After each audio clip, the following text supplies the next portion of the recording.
ஓம் ஸ்ரீ குருப்யோ நமஹ. ஓம் ஸ்ரீமத் பகவத் கீதா. கிருஷ்ணனின் கீதையின் ஒரு துளி என்கின்ற இந்த யூடியூப் சேனலை பார்த்து கொண்டிருக்கும் அனைத்து சகோதர சகோதரிகளுக்கும் அடியேனின் அன்பான வணக்கங்கள். நாம் சென்ற பதிவு வரை 7 அத்தியாயங்கள் முடிய பார்த்திருக்கிறோம் அல்லவா? இப்பொழுது 8வது அத்தியாயம் அக்ஷர பிரம்ம யோகம். இந்த பிரம்ம யோகத்தில் பகவான் தன்னுடைய ஸ்வரூபங்களை பற்றி, தான் எப்படியெல்லாம் இந்த உலகத்தில் வியாபித்திருக்கிறேன் என்பதை பற்றி மிகவும் அற்புதமாக விளக்கமாக எடுத்து கூறுகிறார். அதற்கு உண்டான கேள்வியாக முதல் ஸ்லோகத்தில் இருந்து அர்ஜுனன் என்ன கூறுகிறார் என்பதை பார்ப்போம். அதற்கு முன்னால் அடியேனுடைய சேனலை தொடர்ந்து பார்த்து கொண்டிருப்பவர்களுக்கு மிக்க நன்றி. பார்க்காதவர்கள்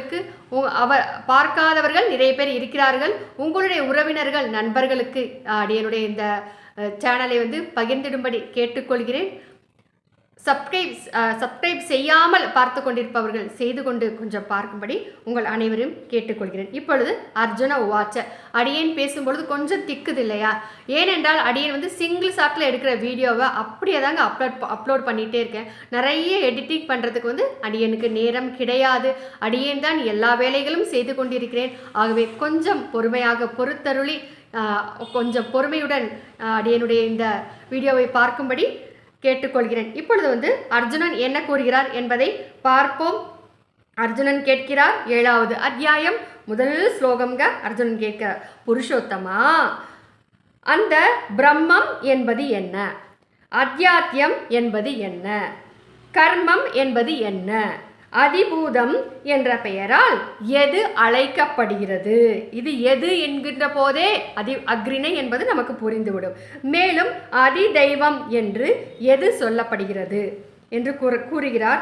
அதற்கு பதிலாக மீண்டும் கேட்கிறார் கேள்விகள் கேட்கிறார். அர்ஜுனனே கேள்விகள் கேட்கிறார். 2வது ஸ்லோகத்திலும் கேட்கிறார். என்ன கேட்கிறார் என்றால், மதுசூதனா, இங்கு அதியக்ஞன் என்பவன் யார்?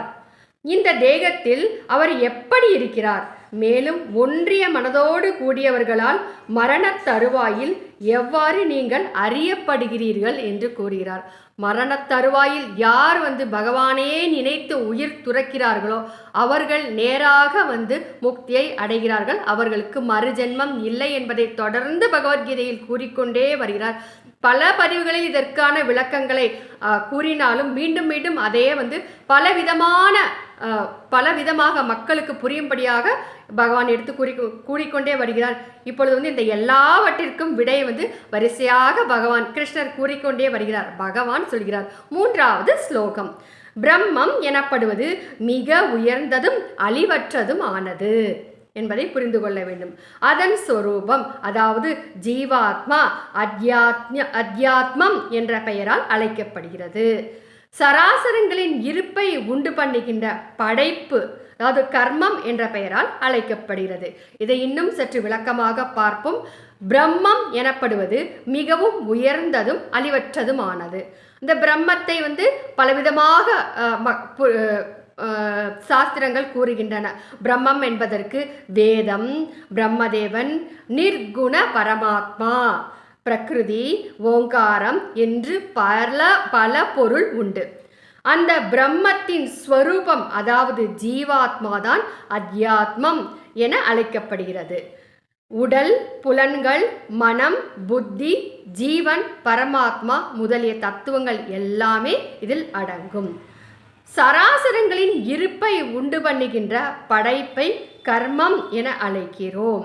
ஜீவன்களின், அதாவது கர்மம் என்றால் என்ன என்றால், ஒரு மனிதன் பூர்வ ஜென்மத்தில் செய்த பாவ புண்ணியங்களுக்கேற்ப, அதனுடைய கர்மத்திற்கு ஏற்ப அவனுடைய அடுத்த ஜென்மத்தின் கர்மமானது நிர்ணயிக்கப்படுகிறது.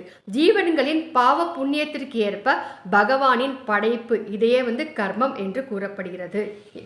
தோன்றுவது அழிவது என்ற நியதியோடு கூடிய பொருட்கள் எல்லாமே அதிபூதம். தோன்றுவதும் அழிவதும் எல்லாம் அறிவுதம். மனித உடலும் தோன்றுகிறது, அழிகிறது. ஆக இது அதிபூதம் என அழைக்கப்படுகிறது. படைக்கும் கடவுளான நான்முகனை, பிரம்மதேவனை அதி தெய்வம் என அழைக்கிறோம். பிரம்மா யாரு? அதி தெய்வம். பிரம்மா யாருன்னு எல்லாருக்குமே தெரியும் இல்லையா? மேலும் அர்ஜுனா, எல்லா ஜீவன்களின் உடலிலும் அந்தர்யாமியாக நானே அதியஜ்ஞமாக இருக்கிறேன் என்று கூறுகிறார். ஒரு மனிதன், அதியஜ்ஞம் என்றால் என்ன, ஜீவாத்மா என்பதை புரிந்து கொள்ள வேண்டும். அந்தர்யாமியாக அதியஜ்ஞமாக நான் இருக்கிறேன். ஒரு மனிதன் மரணிக்கும் தருணத்தில் என்னையே நினைத்து உயிர் விடுவானாகில் அவன் என் சொரூபத்தையே அடைகிறான். ஆகவே அர்ஜுனா, நீ எல்லா காலங்களிலும் இடைவிடாமல் தொடர்ந்து என்னையே நினைத்து கொண்டிரு என்று கூறுகிறார். இதிலிருந்து மரணத்தருவாயில் தானே அந்த சமயத்தில் இறைவனை நினைத்தால் போதும் என்று நம்முடைய வாழ்நாள் முழுவதில் நாம் இஷ்டப்படி வாழ முடியாது. அப்படி வாழ்ந்தால் மரணத்தருவாயில் இறைவனை நினைக்க முடியாது. நாம் வாழ்நாள் முழுவதுமே இறைவனையை நினைத்து நம்முடைய கடமைகளை எல்லாம் செய்து கொண்டே வந்தால்தான் மரணத்தருவாய் இறைவனை நினைக்க முடியும். அதைத்தான் கூறுகிறார். ஆகவே எல்லா காலங்களிலும் இடைவிடாமல் தொடர்ந்து என்னையே நினைத்து கொண்டிரு என்று கூறுகிறார். இவ்வாறு நீ உன் மனம் புத்தியை என்னிடத்தில் அர்ப்பணித்து விட்டவனாக, மனசையும் கொடுத்துடணும் இறைவன்கிட்ட, புத்தியை இறைவன்கிட்டே கொடுத்துட வேண்டும். என்னிடத்தில் அர்ப்பணித்து விட்டவனாக இருந்து கடமையாற்றினால் ஐயம் இன்றி நீ என்னையே அடைவாய் என்று கூறுகிறார். இது 4வது ஸ்லோகம்ங்க. 5வது ஸ்லோகத்தில் தான் இதன் தொடர்ச்சி வருகிறது. மரண காலத்தில் எந்த மனிதன் என்னையே நினைத்து கொண்டு சரீரத்தை நீத்து கிளம்புகிறானோ, அதாவது உயிர் விடுகிறானோ, அவன் என் சொரூபத்தை அடைகிறான். இதில் சிறிது கூட சந்தேகம் இல்லை என்று யார் கூறுகிறார்? பகவான் கிருஷ்ணரே கூறுகிறார் 5வது ஸ்லோகத்தில். இப்பொழுது 6வது ஸ்லோகம். குந்தியின் மைந்தனே அர்ஜுனா, இந்த மனிதன் கடைசி காலத்தில் மரணத்தருவாயில் எந்த சொரூபத்தை சிந்தித்த வண்ணமாய் சரீரத்தை துறக்கிறானோ அந்த சொரூபத்தையே அடைகிறான் என்று கூறுகிறார். ஏனில் அவன் எப்பொழுதும் அதே சிந்தனையிலேயே இருக்கிறான். நம்முடைய வாழ்க்கையில் நாம் ஏதாவது சாதிக்க முடியவில்லை என்ற எண்ணத்திலேயே வாழ்நாள் முழுவதுமே அதை அடைய வேண்டும் என்கின்ற எண்ணத்திலேயே நினைத்து கொண்டு, மரணிக்கும் பொழுதும் அதை அடைய வேண்டும் என்ற எண்ணத்திலேயே நினைத்து கொண்டு மடிகிறவன் அடுத்த ஜென்மத்தில் அதற்கான பிறவியே அடைகிறான் என்பது இந்த ஸ்லோகத்தினுடைய அர்த்தம் ஆகும். இது 6வது ஸ்லோகம். அடுத்து 7வது ஸ்லோகம். பகவத்கீதை என்பது மிகவும் அற்புதமான விஷயம். பகவத்கீதை புத்தகமானது அனைவருக்கிடமும் கண்டிப்பாக இருக்க வேண்டிய ஒரு விஷயமாகும். பகவத்கீதை புஸ்தகம் வெறும் 40 ரூபாய் மட்டும்தான். எவ்வளவு புஸ்தகங்கள் வேண்டுமானாலும் அடியேனிடம் கிடைக்கும். வேண்டும் என்பவர்கள் அந்த கமெண்ட் பாக்ஸில் தெரிவிக்கும்படி கேட்டுக்கொள்கிறேன். நீங்கள் உள்ள ஊருக்கு கொரியர் செய்து வைக்கப்படும். கொரியர் சார்ஜ் மட்டும் எக்ஸ்ட்ரா வரும். வாங்கி வைத்து கொள்ளுங்கள்.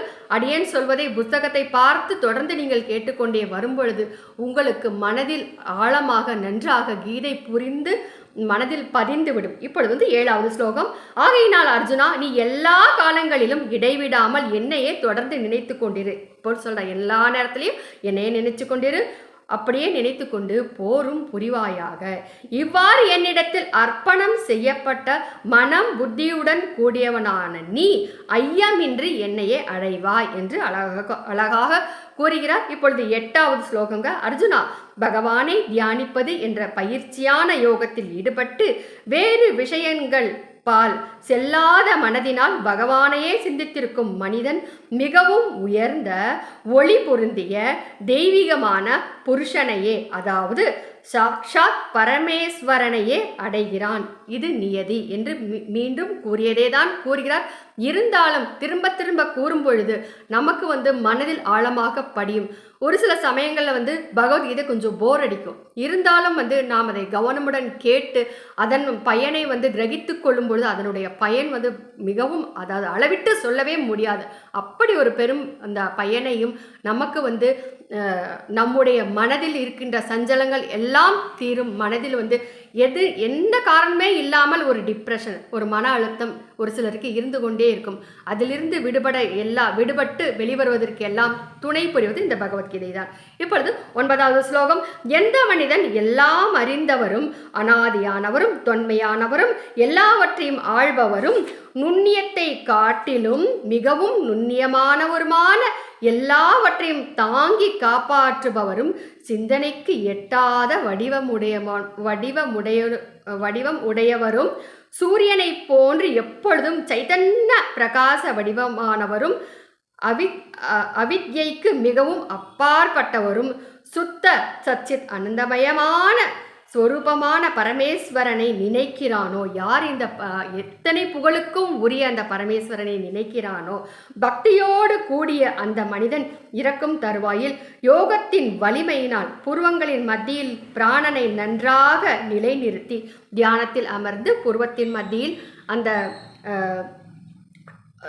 இறக்கும் தருவாயில் புருவங்களின் மத்தியில் பிராணனை நன்றாக நிலைநிறுத்தி மேலும் அசையாத மனதினால் நினைத்து கொண்டு அந்த திவ்ய ரூபத்தோடு கூடிய மேலான புருஷனான பரமாத்மாவே அடைகிறானோ என்று கூறுகிறார். இப்பொழுது 11வது ஸ்லோகம். வேதமறிந்த வித்வான்கள் எந்த சச்சித் அந்தமயமான பரமபதத்தை அழிவில்லாதது என்று கூறுகிறார்களோ, பற்று நீங்கிய முயற்சியுள்ள சந்நியாசிகளான மகா புருஷர்கள் எதில் புகுகிறார்களோ அந்த பரமபதத்தை விரும்புகின்ற பிரம்மச்சாரிகள் பிரம்மச்சரிய நெறியை கடைபிடிக்கிறார்களோ அந்த பரமபதத்தை பற்றி உனக்கு சுருக்கமாக கூறப்போகிறேன் கேள் என்று அழகாக கூறுகிறார். பதத்தை பற்றி இப்பொழுது கூற இருக்கிறார். இப்பொழுது 12வது ஸ்லோகம்ங்க. புலன்களின் எல்லா வயல்களையும் அடைத்து வைத்து, நம்முடைய புலன்களை எல்லாம் எல்லா பக்கங்களிலும் அதை சிதறவிடாமல் தடுத்து நிறுத்தி அடைத்து வைத்து கொண்டு நம்முடைய கட்டுப்பாட்டில் புத்தியால் வசப்படுத்தி வைத்து கொண்டு என்று பொருள். அதாவது வெளி விஷயங்கள் புகாமல் தடுத்து நிறுத்தி மனதையும் இதயத்தில் நிலையாக நிறுத்தி, இந்த மனதை இதயத்தில் நிறுத்தி அந்த மனதில் சிந்தனைகள் எதுவும் ஓடாமல் நிறுத்தி வைத்துக்கொண்டு பின் அவ்வாறு வசப்படுத்தப்பட்ட மனதால் பிராணனை உச்சந்தலையில் நிலைபெறச் செய்து பரமாத்மா சம்பந்தமான யோக தாரணையில் நிலைத்து நின்று எவன் ஓம் என்னும் ஒரே எழுத்தான பிரம்மத்தை உச்சரித்து கொண்டு அந்த ஓம் என்ற ஏகாட்சரத்தின் பொருளான நிர்குண பிரம்மமான என்னையே சிந்தனை செய்து கொண்டு இவ்வுடலை நீத்து செல்கிறானோ அந்த மனிதன் உயர்ந்த கதியை அடைகிறான் என்று கூறுகிறார். அர்ஜுனா, எவன் வேறு சிந்தனை இல்லாது எப்பொழுதும் இடைவிடாது புருஷோத்தமனான என்னையே நினைக்கிறானோ, எப்பொழுதும் இடைவிடாமல் என்னிடம் ஒன்றிவிட்ட அந்த யோகி என்னை எளிதில் அடைய முடியும் என்று கூறுகிறார். இதுவரை 14 ஸ்லோகங்களினுடைய அர்த்தங்கள் நிறைவடைந்திருக்கிறது. இத்துடன் இன்றைய பதிவை நாம் நிறைவு செய்து கொள்வோம். அடுத்து இந்த அத்தியாயத்தில் 28 ஸ்லோகங்கள் இருக்கின்றன. அடுத்த பதிவில் அதற்கான உண்டான விளக்கத்தை அடியேன் கூறுகிறேன். அடுத்த பதிவு மிகவும் ஒரு சுவாரஸ்யமான பதிவாகும். பிரம்மாவை பற்றி மிகவும் அழகாக விரிவாக கூறுகிறார். அதை பற்றி நாம் அடுத்த பதிவில் பார்ப்போம். அதுவரை உங்களிடம் இருந்து வணக்கம் கூறி விடை பெறும் இவள் தமிழ்நாடு மதுரையில் மதுரை கல்லூரி அருகே ஜீவசமாதி அடைந்துள்ள ஸ்ரீ சிவானந்த சரஸ்வதி சுவாமிகளின் பேத்தி ரஜுலா விஜயராகவன். நன்றி.